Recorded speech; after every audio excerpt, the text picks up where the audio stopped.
Hey, I'm back. There's no point in the whole introduction thing. We have the saddle on and everything's good to go. Now I'm going to show you how to pod on a bridle. I am going to use a bridle with a Hackamore attached to it, just because I don't really feel like sticking a cold bit in a horse's mouth in the winter time. It's just, I wouldn't want it in my mouth, so I'm not going to stick it in hers. So let me quickly grab the bridle.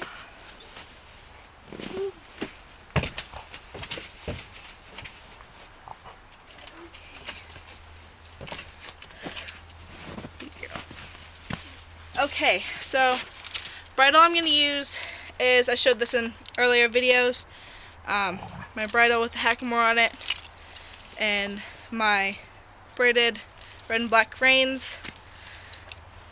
So basically all I do, I don't ride with halters on underneath bridles, just because what's the point of it? I don't understand it. So I just take the halter off.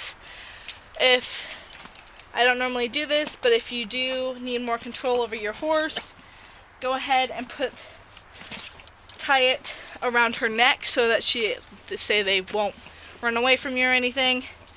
I normally put the reins up and over their head first, so just in case they do decide to run, I still have a hold of them in some sort of way. Basically all I do is I put my hand right here and I bring this down, down under her nose, and she will actually put her nose into it for me. Normally you're going to have to do it the other way, but you don't want to put the nose first. You want to make sure that this is up and over her head before the nose. Then you push the ears forward and you put the two ears in. And if you need to adjust anything, adjust it. Throat latch goes on.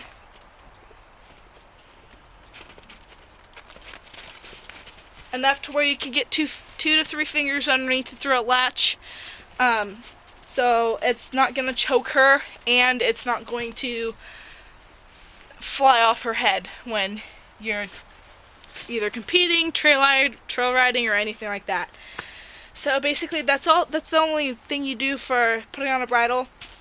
A lot of people, if you can pull this out to where you can fit, say I pull it out and I can pull it to like this point, and I can fit my whole arm, probably both arms through it, that is way too loose. You need to tighten your bridle.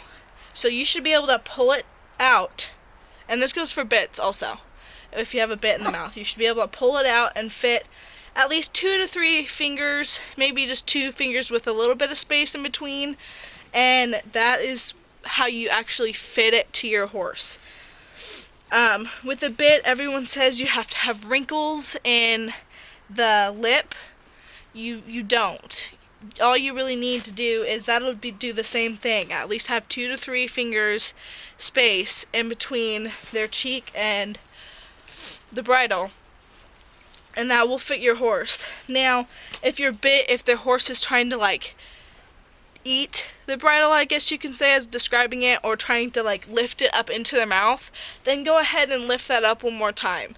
Your horse shouldn't have to try to keep the bit in its mouth, and the horse shouldn't have wrinkles on its lips, because then you're putting pressure on it. And when you want to go, you don't want pressure on pressure. That doesn't make any sense. They're going to be a little confused, or a lot confused. So that's basically all I do for that.